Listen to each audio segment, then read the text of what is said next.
마태복음서 6장 5절에서 8절. 또 너는 기도할 때 위선자들과 같이 되지 말라. 그들은 사람들에게 보이려고 회당과 거리 모퉁이에 서서 기도하기를 좋아하느니라. 진실로 내가 너희에게 이르노니 그들은 자기들의 보상을 받았느니라. 오직 너는 기도할 때에 내 골방으로 들어가 내 문을 닫고 은밀한 가운데 계시는 아버지께 기도하라. 그리하면 은밀한 가운데 보시는 내 아버지께서 내게 드러나게 갚아주시리라. 오직 너는 기도할 때에 이교도들과 같이 헛된 반복의 말을 사용하지 말라. 그들은 자기들이 말을 많이 하여야 아버지께서 들으실 줄로 생각하느니라. 그러므로 너희는 그들과 같이 되지 말라. 너희가 너희 아버지께 구하기 전에 그분께서 너희에게 필요한 것들을 아시느니라. 아멘. 여러분들이 수고해 주시고 기도해 주셔서 윤석열 대통령이 석방이 됐습니다. 원래 그거 하면 안 되는 건데 불법으로 구속이 됐었죠. 참 감사하고요. 아직 탄핵 심판이 남아 있습니다. 참 지난주에 얼마나 치사하고 웃기고 더러운 일이 벌어졌는지 아마 여러분 아실 겁니다.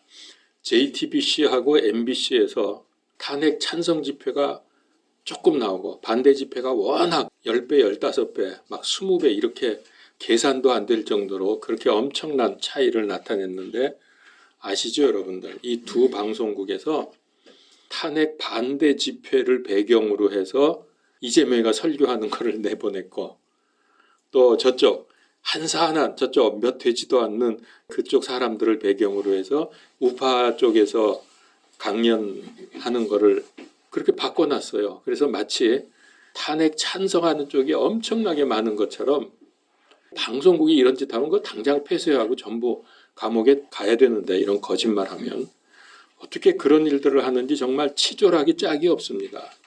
아주 악당 중에 악당들입니다. 제가 그 뉴스를 처음 접했을 때 얼마나 웃기고 분노하고 화가 났는지, 공영방송이 이래도 되나 하는 생각이 들더라고요.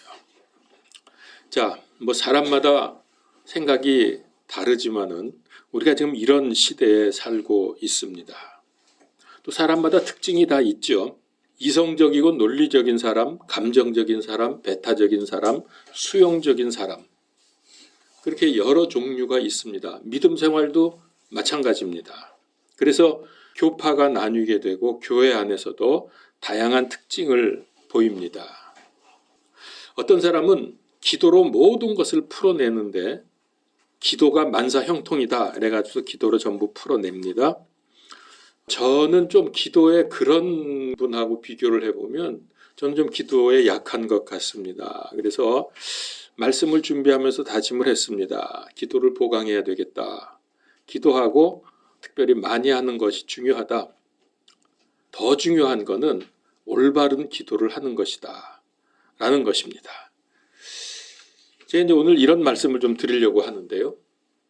여러분, 기도하면은 우회도로로 가는 것 같이 느껴집니까? 그러니까 똑바로 갈 수 있는데, 지름길로 갈 수 있는데 빙 돌아서 시간을 많이 소모하는 것처럼 생각이 되십니까? 근데 실상은 가장 지름길입니다. 기도하는 길이 가장 지름길이에요. 오늘 할 일 중에서 우리가 꼭 가장 먼저 해야 될 일이 뭐냐? 무엇보다도 급한 일은 다른 거 아닙니다. 기도입니다. 그래야 하나님의 은혜와 능력으로, 그리고 하나님의 인도하심으로 해야 될 일을 잘 감당할 수 있기 때문입니다. 이게 안 되면 영적인 지혜도 힘도 없고 영적인 무장이 해제 상태가 됩니다. 무장 해제되면 전쟁에서 이길 수가 없죠. 복음송 중에 이런 거 있죠. 오늘 집을 나서기 전 기도했나요? 참 도전을 주는 가사입니다. 오늘 말씀을 보면 기도를 어떻게 해야 될지 크게 두 가지를 말씀을 해줍니다. 두 가지가 뭐냐면 은밀하게 기도하라, 그리고 헛된 반복의 말을 하지 말라. 이 두 가지를 우리에게 기도의 교훈으로 주셨습니다.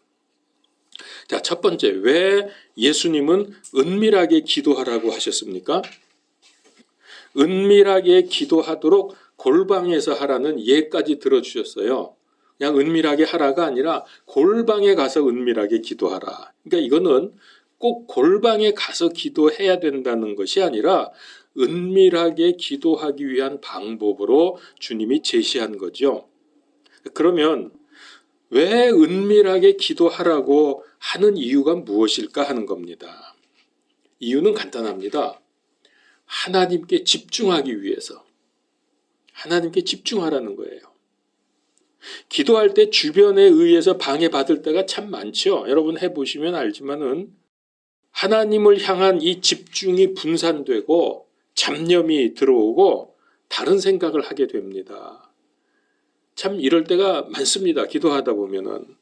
특별히 주변에 사람들이 있을 때, 그리고 그들이 움직임이나 소리가, 말소리가 들릴 때. 근데 소리가 안 들려도 주변에 사람이 있으면 신경이 쓰이고 하나님께 집중하는 게 깨집니다. 집중이 안 돼요. 이거는 기도에 치명적이죠. 그래서 6절 말씀을 하신 거예요. 너는 기도할 때 내 골방으로 들어가 내 문을 닫고, 그러니까 혼자 있는 공간을 필요로 하는 거죠.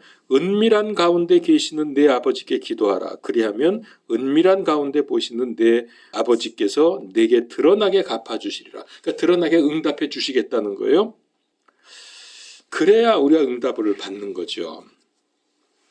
자, 그런데 위선자들은 기도 시간이 되면 일부러 사람들이 많은 곳으로 나가요. 거기가 시장이라든가 길 모퉁이, 사람들 통행이 많은 곳으로 나가서 서서 기도하는 모습을 보여줍니다. 그러니까 옛날에 유대교는 그런 게 있었어요. 정해진 시간이 되면 그냥 그 자리에서 기도를 해요. 지금 저기 이슬람교가 그러죠. 아무 데서나 자기네 정한 기도 시간 되면은 엎드려 기도하잖아요. 길에서 하건 어디서 하건 간에. 그러니까 그 시간 되면 슬슬 밖으로 나가요, 이 사람들이. 나는 이렇게 기도한다. 난 기도에 열심이다. 뭐 이런 걸 보여주려고 하는 거겠죠. 그래서 사람들에게 기도한다는 것을 알리려고 하는데 이건 참 기도가 아니라 이건 못난 자랑질입니다. 저는 이런 경우를 많이 봤어요. 교회나 집회 혹은 기도원에서 기도 시간이 되면 와글와글 돗대기 시장이 되는데 통성기도가 저는 나쁘다는 게 절대로 아닙니다. 뭐 우리도 같이 공동기도를 하는데, 그런데 이런 기도, 그러니까 모르겠어요. 그렇게 해야 또 기도가 잘 된다는 사람도 있긴 있습니다만은 이런 기도는 사실 성경에서 찾아볼 수가 없습니다. 우리나라 지금 교회에서 하는 이런 통성기도라고 하는 거 역사적으로도 찾을 수가 없는데 기도에 열심이다 보니까 자연스럽게 아마 우리나라에서 이런 기도 방식이 생긴 것 같습니다. 자, 그런데 여기까지는 괜찮아요. 또 그렇게 하면 기도가 잘 된다는 사람이 있으니까 그거는 문제가 아닌데, 어떤 사람은 자기가 방언하는 것을 알리려고 하는 듯이 그 듣기 좀 이상한 소리를 내면서 기도 시작하면은 그냥 방언으로 뭐 왈랄랄라 하면서 별소리가 다 나와요. 제가 여의도 우리 세이브 코리아 거기 가서 기도하자 그래서 기도하는데, 기도 시작하는데 제 바로 뒤에 있는 사람이 그냥 랄랄랄라 하면서 계속, 야, 저 사람은 기도 딱 눈 감자마자 방언이 막 터져 나오나 보다. 근데 뭐 그 말만 계속 랄랄라만 계속 하는 거예요. 좀 그렇더라고요. 저는 이제 그렇게 되면 도저히 기도가 안 돼요. 주변에서 그런 소리가 들리면 기도가 되지 않아서 저는 이제 밖으로 나가버릴 때가 여러 번 있었습니다. 이제 그때 생각나는 구절이 이거예요. 은밀하게 보시는 내 아버지께서 드러나게 갚아주시리라. 그런데 하루 중에 은밀한 기도, 나 혼자만이 방해받지 않고 하나님과 나와 1대1로 만나서 기도할 수 있는 그 시간과 장소가 언제고 어디냐라고 하는 것을 우리가 정할 필요가 있죠. 그래야 우리가 정기적으로 그렇게 기도를 할 수가 있는데, 사람들은 아침 시간이나 새벽 시간이 가장 좋다고 생각이 됩니다. 그래서 시편 119편 147절에 내가 아침이 밝기 전에 일어나 부르짖었고 주의 말씀에 소망을 두었사오며, 그러니까 이 시인은 해가 뜨기 전에, 밝기 전에 자기가 하나님께 일어나 부르짖었다. 그러니까 말씀과 기도의 진심인 이 시인의 신앙 고백입니다. 잠언서 8장 17절에서도 나를 사랑하시는 자를 내가 사랑하나니 일찍이, 즉 일찍은 새벽을 말합니다. 나를 찾는 자가 나를 만나리라. 이 이유는 뭐냐 하면은 다른 사람들의 시선에 방해받지 않고 의식하지 않고 하나님께 집중하는 것, 그런 기도를 요구하시는 것입니다. 그런데 그 시간적으로는 뭐 사람마다 다 똑같진 않지만 대체로는 새벽 시간이 가장 좋겠다. 그리고 장소도 좀 정해지면 좋겠고요. 여러분, 누구와 대화할 때에 주변에서 시끄러운 소리가 들려오든지 끼어드는 사람이 있으면 대화가 중단되죠. 그리고 짜증이 나기도 합니다.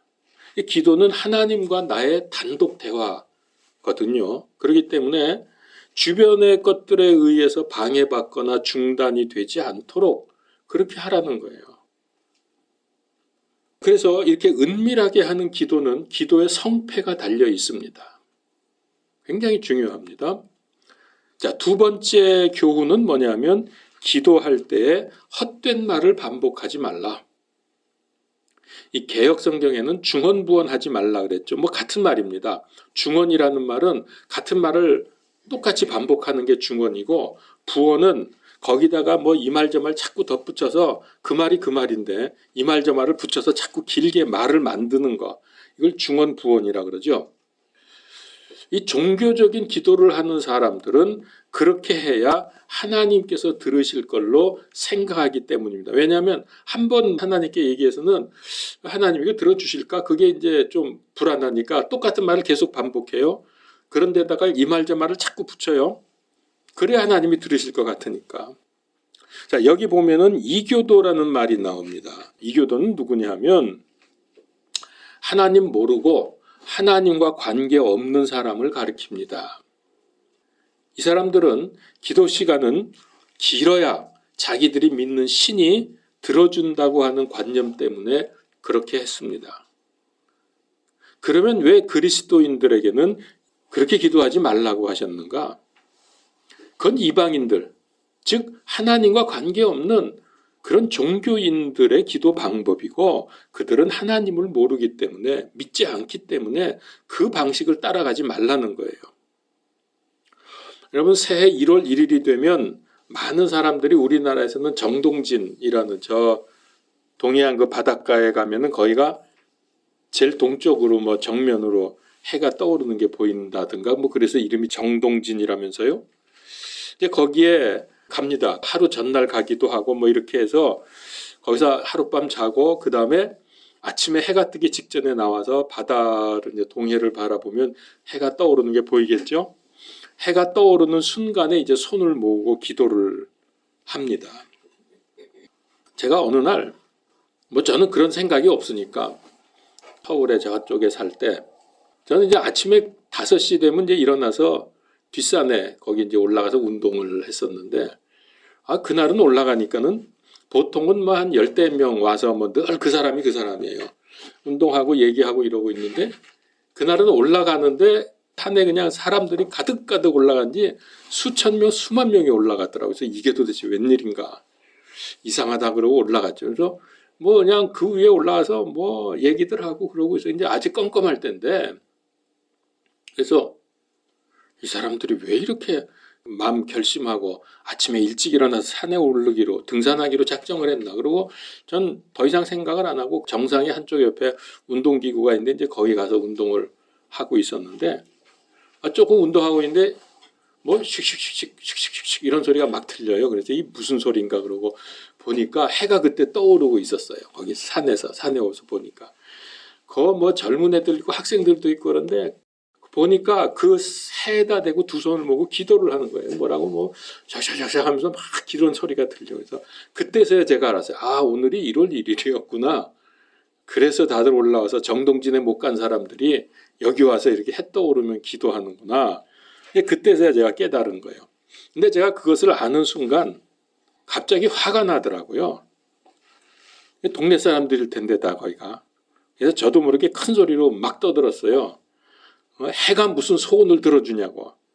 해를 만드신 하나님께 기도하랬더니 해에 대고 기도하냐고. 나도 모르게 큰 소리가 막 나와버렸어요. 여러분, 우리가 기도할 때 태양에다 대고 기도하듯이 교인들이 주절주절 중언부언하는 기도, 그래가지고 응답 받겠습니까? 하나님이 말씀하신 거예요. 8절을 보면은 그러므로 너희는 그들과 같이 되지 말라. 너희가 너희 아버지께 구하기 전에 그분께서 너희에게 필요한 것을 아시느니라. 그렇기 때문에 올바른 기도를 하면 뭐 같은 말 반복하고 오래 기도할 거 없죠. 기도 짧게 하랬다고 저 목사 이상하다 그러지 말고, 아니 이게 제가 얘기하는 거는 자꾸 반복하면서 될까 안 될까, 이걸 하나님이 들으셨나 못 들으셨나 그러면서 자꾸 반복하고 그렇게 할 필요 없다는 거예요. 자신 있게 기도하라는 거예요. 이미 필요한 것을 아시는데, 자, 사람 사이에서도 인사 정도 하는 관계가 있고 그저 말 몇 마디 하면서 이렇게 지나치는 관계도 있고, 아니면은 마주 앉아서 속내를 털어놓고 서로 감흥하는 관계도 있습니다. 이건 완전히 인간관계에서 다른 모습이죠. 우리는 하나님과 어떤 관계입니까? 그저 아침에 일어나서 하나님 안녕 그러고 인사하는 정도입니까? 하나님한테? 아니면 내 속내를 다 털어놓고 서로 하나님과 내가 교감하는, 감흥하는 그런 관계입니까? 우리는 하나님과 속마음을 다 털어놓고 때로는 감사도 하고 하소연도 하고 부르짖기도 하고 울기도 하고 이런 관계가 돼야죠. 이런 관계가 되면 얼마나 좋습니까? 마음을 쏟으면서 하나님과 깊은 관계가 되면 자연히 그렇게 되면 기도 시간은 길어질 겁니다. 왜? 우리가 잘 아는 사람 대화가 길어지는 거는 모르는 사람하고는 길게 말 못하죠. 그저 일상적인 얘기 내지는 일에 관계된 얘기하면 끝나는데, 오랜 친구, 마음이 열린 친구는 뭐 이 말 저 말 다 하잖아요. 그러다 보면 대화 시간이 길어지잖아요. 그렇게 해서 우리가 하나님께 대한 기도가 길어진다면 그건 아주 좋은 겁니다. 참 바람직한 건데요. 자, 이렇게 되면은 이제 대개의 경우 어쨌든 우리가 살면서 죄를 짓고 사니까 회개가 먼저 일어나겠지요. 자연스럽게.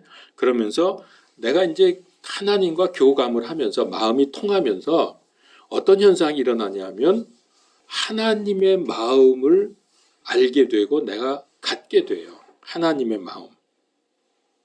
아, 하나님은 이런 마음이시구나. 이런 마음을 원하시는구나. 그런 걸 우리가 느끼게 되잖아요. 나도 그런 마음으로 살아야지. 이게 바로 기도할 때 우리에게 아주 위대한 응답이거든요. 이런 마음을 갖게 되는 게. 자, 그런데 우리가 살면서 참 어려운 것 중에 하나가 원수 사랑하라는 거 아닙니까? 왜 이게 어렵죠? 왜 원수 사랑이 그렇게 안 되죠? 하나님의 마음을 갖지 못해서 그런 거예요. 하나님은 우리와 원수 관계에 있을 때 우리와 관계를 회복하시기 위해서 어떻게 했어요? 오셔가지고 십자가에서 생명을 내놓으셨잖아요. 이 하나님의 사랑의 마음을 우리가 갖게 되면 원수 사랑이 어려운 게 아니다. 그러나 그러지 못하기 때문에 우리에게 문제가 되는 거죠. 왜 성경은 그렇게 하라고 합니까? 그게 믿음의 성장이기 때문에 그런 거예요. 우리는 믿음이 자라나기를 그렇게 원하고 기도하잖아요. 그런데 하나도 그런 그 과정이나 그것을 위한 뭐 노력이나 그런 거 잘 안 해요. 어떻게 하면 우리가 하나님의 마음을 가질 수 있을까요? 영적 생활 잘해야죠. 성경 말씀이 바로 하나님의 마음이고 그거를 우리가 실제로 마음에 소유하기 위해서 기도함으로 해서 하나님과 교감을 하고, 또 다른 말로 하면 하나님 임재 속으로 들어가고, 그렇게 해서 하나님의 마음을 내가 깨닫고 갖게 되면 원수 사랑이 되고 또 그 밖에 모든 삶이, 그게 바로 믿음의 성장이다 하는 거죠. 외식적인 사람이 사람들 많은 곳에서 기도하는 모습을 보이려고 했던 이유는 사람들에게 칭찬받기 위해서입니다. 그러면 그 다음에는 하나님으로부터 받을 칭찬과 상이 없다는 거죠. 이미 사람으로부터 받았기 때문에. 이들에게 가장 문제는 뭐냐면 회개가 없다는 거예요. 그런 사람들은 회개가 자기들이 그렇게 하면서도 그게 얼마나 웃기는 기도 모습인지도 모르고 그게 기도가 아닌 것도 모르고 기도한다고 하는 거예요. 그런 사람은 회개가 없습니다. 나는 이렇게 기도를 많이 한다. 교만이 가득한 사람이 어떻게 회개를 하겠습니까? 뭐 어떤 면에서는 회개조차도 외식적으로 할 수 있죠. 회개하는 척 사람들에게 보일 수 있죠. 근데 그렇게 해가지고 어떻게 하나님의 마음을 가질 수 있냐고요. 그래서 말씀과 기도 이거 되면 되는 겁니다. 영적 생활로 하나님의 마음과 내가 감흥이 되면 교감이 되면 그래서 통하면 그게 임마누엘이고 코람데오고 하나님의 임재 속에 들어가는 거고 내가 하나님 안에 하나님이 내 안에 있는 상태입니다. 이게 된 사람의 예를 우리가 볼 수 있죠. 자기 아들을 둘이나 죽였는데 아들을 죽인 원수를 아들 삼은 손양원 목사님. 저는 이런 걸 볼 때 그 손양원 목사님은 별종이 아니고 특별한 사람이 아니고 영적 생활에 성공한 사람이구나. 그렇게 생각이 됩니다. 이렇게 되면 하나님과 원수였던 우리를 위해서 우리 죄를 다 뒤집어 쓰시고 십자가에서 죽으신 예수님의 마음이 내 마음이 되고 원수도 사랑하게 됩니다. 영적 생활을 통해서 되어가는 과정을 이라는 걸 알고 우리가 믿음 생활을 해야죠. 저는 오늘 말씀대로 참다운 기도를 할 수 있다는 것 자체도 하나님의 은혜라고 생각합니다. 이 예수님을 생각하고 믿고 기도할 때마다 자신의 죄와 부끄러움이 솟아나지 않습니까? 성전에 와서 감히 얼굴을 들지 못하고 가슴을 치면서 죄를 회개하고 돌아간 세리가 하나님께 인정받은 이유는 바로 예수님의 십자가와 부활 때문에 물론 그때는 아직 예수님이 십자가에서 돌아가지 않으셨지만 그와 같이 올바른 그런 믿음으로 주님 앞에 나왔기 때문에 회개가 되는 거예요. 그렇기 때문에 감히 얼굴을 들지 못하고 가슴을 치고 내려간 거예요. 이게 하나님께서 원하시는 기도 생활입니다. 이렇게 되시기를 축원합니다. 사람은 부지중 종교 생활하기 쉽습니다. 이게 참 우리에게 문제예요. 저도 많이 이럽니다. 이거 아주 경계해야 합니다. 왜 그러죠? 본질상 진노의 자녀들이기 때문에 복음 생활한다고 하면서도 어떻게 하다 보면 나도 모르게 종교 생활하고 있어. 이방 종교인들을 보십시오.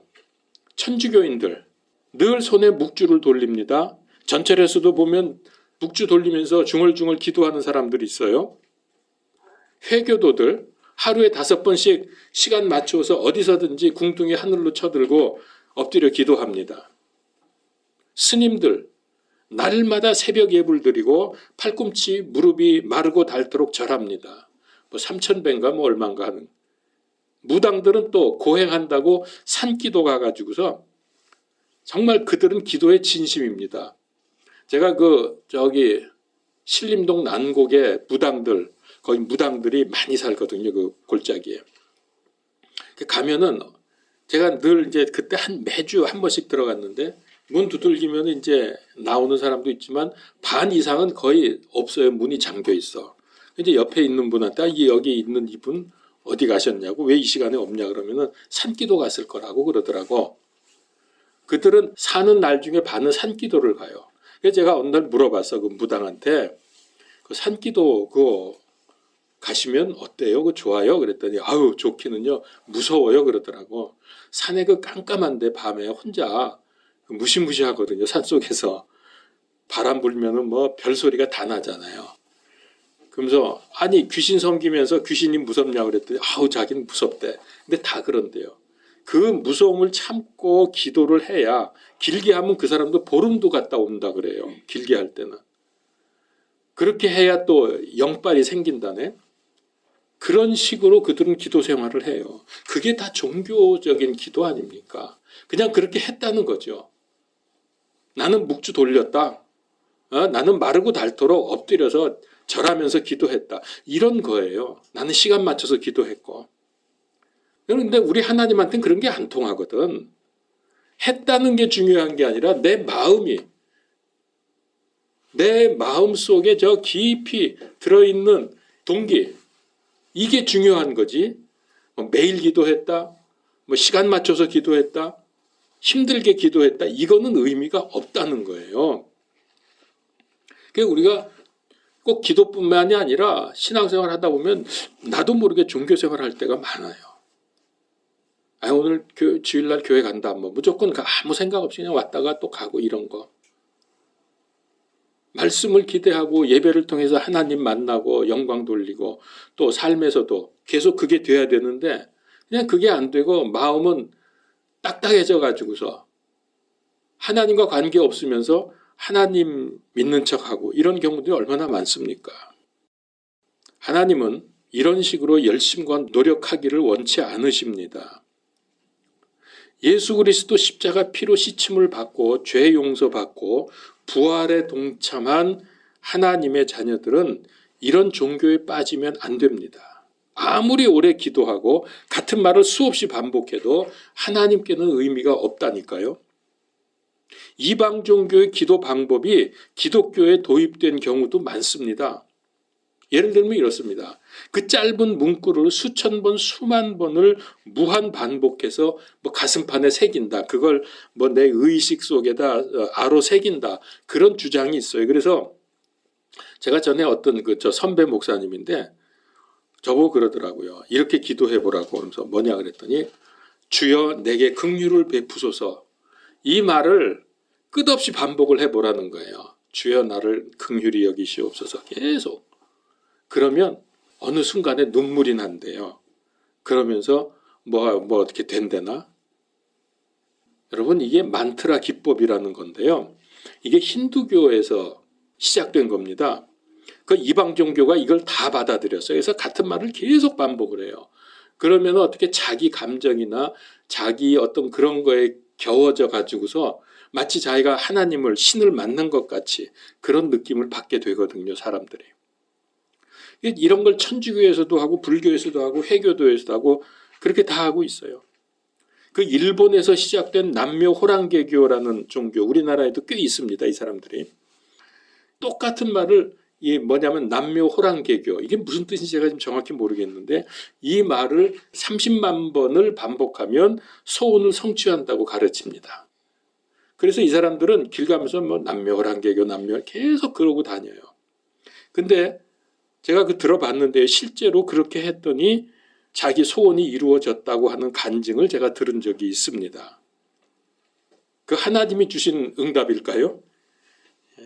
그거는 마귀로부터 오는 응답이고 그 응답 때문에 망합니다. 지금 당장은 좋은 것 같아도 헛된 말의 반복, 즉 중언 부언의 또 다른 모습이 바로 화려한 수식어를 미사역으로 자꾸 갖다 붙여서 감정을 자극하는 거.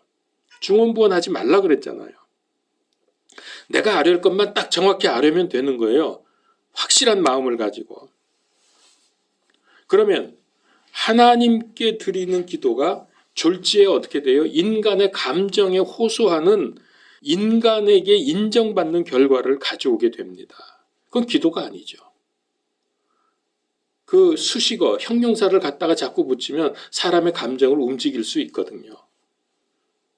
근데 그렇게 기도하게 되면 글쎄 우리의 기도의 대상이 하나님이 아니라 사람이라니까. 우리가 그런 수식어 갖다 붙이면서 멋진 말로 감정적인 말로 하면 하나님이 감동받습니까? 너 정말 기도 멋지다. 야, 내 마음을 움직이네. 그러면서 응답해 주십니까? 여러분 그 초신자들 뿐만 아니라 오래된 신자들도 기도에 자신이 없어 하는 이유가 바로 그거예요. 이렇게 화려하고 장황한 기도를 하지 못하기 때문에 주눅이 들어있는 겁니다. 난 기도 못해요. 맨날 이러거든. 서기관들 바리새인들 위선자들아 너희에게 화가 있을지어다. 너희가 과부들의 집을 삼키고 거칠애로 길게 기도하나니 그런즉 너희가 더 큰 정죄를 받으리라. 기도 때문에 망하는 거예요. 기도해가지고. 길게 기도하는 게 문제가 아니라 거칠애로 하는 기도, 거칠애로 하다 보니까 길게 된단 말이에요. 진짜로 하나님과 교감이 돼서 길게 하는 거, 그거는 잘하는 기도인데 거칠애로 하는 기도 때문에, 그래서 기도 잘못하면 기도하고 망한다니까. 자, 여기서는 골방의 은밀한 기도를 말씀하셨지만은 여러분 다른 곳에서는 모여서 기도하는 합심 기도를 말씀하셨습니다. 성경에 보면 있죠. 베드로가 감옥에 갇혔을 때 예루살렘 교회 성도들이 모여서 합심 기도를 했습니다. 사도행전 12장 5절. 그러므로 베드로는 감옥에 갇혔으나 교회는 그를 위하여 끊임없이 하나님께 기도하더라. 자, 그렇게 기도했더니 응답이 나타났죠. 천사가 나타나서 베드로가 갇혀있는 옥문을 열고 풀어주었고 베드로는 복음 사역을 계속하게 되었습니다. 이런 말씀이 있어요. 마태복음 18장 19절 20절에 내가 다시 너희에게 이르노니 너희 중에 두 사람이 자기들의 구할 어떤 것에 대하여 땅에서 한 마음이 되면 하늘에 계신 내 아버지께서 그들을 위해 그것을 행하시리라. 두세 사람이 내 이름으로 함께 모인 곳에 나도 거기에 그들의 한가운데 있느니라. 통성기도는 서로 힘을 합해서 하는 기도는 좋은 겁니다. 거기에 우리 주님이 계신다고 했어요. 우리가 공동기도, 합심기도 하는 게 바로 이런 형태, 이 말씀에 근거한 거죠. 자, 이제 세 번째로 말씀드릴 거는 기도에 대해서 기본적으로 알아두셔야 할 것이 있습니다. 뭐 상식에 해당이 된다고 할 수 있는데 기도의 대상을 예수님으로 하는 경우가 있어요. 특별히 교회 학교 같은 데서 뭐 교사도 그럽니다. 뭐 사랑의 예수님 도와주세요 뭐 이러면서 어른 기도들 중에서도 그렇게도 하더라고요. 여러분 우리의 기도의 대상은 아버지 하나님입니다. 성부 하나님. 그분께서 모든 역사의 주관자이십니다. 그분의 뜻을 따라 모든 것이 계획되고 진행이 됩니다. 그리고 우리 기도가 하나님께 올라가서 응답을 받으려면 반드시 예수 그리스도 이름으로 해야 합니다. 여러분 내 이름으로 내가 기도하면 절대로 응답받지 못하죠. 이유는 잘 아시죠? 구원받았다 할지라도 죄 짓기 때문에 하나님께 죄인의 기도가 상달될 수가 없는 거예요. 그러나 예수님은 우리의 죄를 씻어주신 분이고 죄가 없으신 분이기 때문에 그분의 이름으로 기도하면 하나님께 상달이 됩니다. 요한복음 16장 23절. 그날에는 너희가 아무것도 내게 구하지 아니하리라. 진실로 진실로 내가 너희에게 이르노니 너희가 무엇이든지 내 이름으로 아버지께 구하면 그분께서 그것을 너희에게 주시리라. 천주교에서는 어떻게 기도합니까? 하나님께 기도를 안 해요. 누구한테? 마리아에게 기도하고 또 베드로, 뭐 야고보, 요한, 뭐 성 베드로요, 성 야고보요 하면서 성인의 이름으로 기도하는데 그거 아무리 기도해봤자 말짱 꽝입니다. 아무 소용없어요. 어떻게 사람한테 기도를 해서 그게 뭐 하나님께로 간다고요? 어림도 없는 얘기입니다. 아무리 훌륭한 사람도 죄인인데 어떻게 그들을 통해서 기도가 상달이 된단 말입니까? 그래서 요한복음 14장 14절에 너희가 내 이름으로 무엇이든지 구하면 내가 그것을 행하리라. 그리고 여러분 기도는 성령님 안에서 해야 한다 그랬습니다. 에베소서 6장 18절. 모든 기도와 간구로 성령님 안에서 항상 기도하되 모든 성도를 위해 모든 인내와 간구로 그 일에 깨어 있고. 왜 성령님 안에서 기도하느냐? 그분은 중보자로서 우리를 위하여 말할 수 없는 탄식으로 기도해 주십니다. 로마서 8장 26절.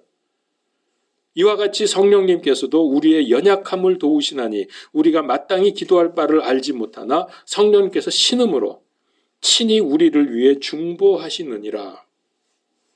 자, 성령님 안에서 기도하려면 어떻게 해야 됩니까? 여러분 이거 오해하시면 안 돼요. 성령님 안에서 기도한다니까 무슨 신비 체험이나 특별한 감정 속으로 들어가라. 그런 거 아닙니다. 성령님께서 구원받은 사람의 영 안에 들어와 계신 것을 믿고 그 믿음으로 기도하라는 말씀입니다. 유다서 20절에 나옵니다. 그러나 사랑하는 자들아 너희는 너희의 지극히 거룩한 믿음 위에 너희 자신을 세우며 성령님 안에서 기도하고, 그러니까 성령에서 기도하는 게 뭐냐면은 거룩한 믿음 위에서 너희 자신을 세우라 그랬어요.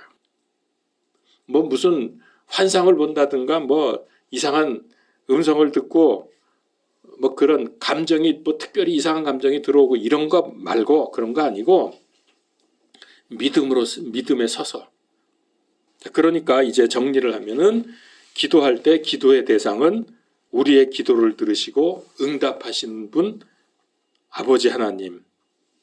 그런데 내가 기도하는 게 아니라 내 대신 십자가에서 피 흘려 죽으시고 부활하신 죄 없으신 예수님의 이름으로 기도하고, 그다음에 세 번째는 성령님이 내 안에 계심을 믿고 기도드리는 것. 이게 맞습니다. 물론 이거 모르고 기도했다고 해서 응답이 없는 건 아닙니다. 중요한 건 우리의 마음이기 때문에 이제 이건 제가 성경적으로 이걸 제가 정리를 한 것뿐이고요. 성경적으로 확실히 알고 기도하면 뭔가 더 분명하죠, 우리 마음이. 그리고 자신감 있는 기도를 드릴 수 있기 때문입니다. 그런데 우리가 진짜로 더 자신 있게 기도 드릴 수 있는 것은 뭐냐 하면은 하나님께서 우리를 너무나 잘 아시고 구하기 전에 우리에게 필요한 것이 무엇인지 나보다 더 잘 아시기 때문에 우리는 이 믿음으로 자신감 있게 기도할 수 있다. 그러니까 기도하면서 긴가민가 하지 마시라는 거야. 이거 하나님 들으셨나? 이거 응답될까? 그러지 마시고, 응답 안 되면 그것도 응답이라고 하잖아요.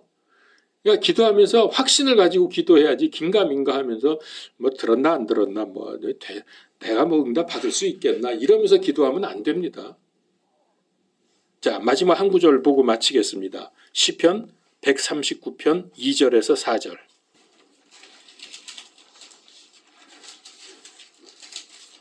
자, 주께서 나의 앉고 일어서는 것을 아시고 멀리서도 나의 생각을 이해하시오며 나의 행로와 나의 눕는 것을 둘러싸심으로 나의 모든 길을 익히 아시오니.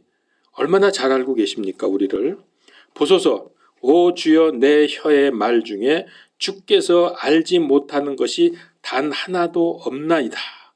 여러분, 얼마나 놀라운 일입니까? 뭐라 그랬어요? 내 혀의 말 중에서 주께서 알지 못하는 것이 단 하나도 없다 그랬어요. 그 확신을 가지세요, 이제 기도할 때. 내가 좀 표현을 잘못하고 정확히 뭐 기도를 이렇게 난 잘 못해요 그러면서 혼자서 속으로 이렇게 내 생각을 말하는 기도, 그거 상관없어요. 다 알고 계세요, 하나님은. 문제는 진심으로 기도하는 거, 전심으로 기도하는 거, 일심으로 기도하는 거, 이게 중요한 거죠. 그래서 기도에 자신감을 가지시고 올바른 기도, 참다운 기도로 영적 생활에 성공하시기를 간절히 축원합니다. 기도합시다. 하나님 감사합니다. 우리에게 기도의 특권을 주셨고 올바른 기도로 응답받을 수 있는 기도의 은혜를 베풀어 주셨사오니, 그런데도 불구하고 우리가 기도를 정확히 알지 못하고 이방인들이 하는 기도, 이교도들이 하는 기도로 우리가 하고 있기 때문에 많은 경우에 응답받지 못하고 하나님의 마음을 아프게 하는 줄을 압니다. 주님, 이제 오늘 말씀에 근거해서 정당한 올바른 기도를 하게 하시고 하나님께서 기뻐 받으시는 기도 되게 하시고 응답받는 기도가 되게 하여 주시옵소서. 자신 있게 아뢰는 기도를 하게 하옵소서. 예수 그리스도 이름으로 기도하옵나이다. 아멘.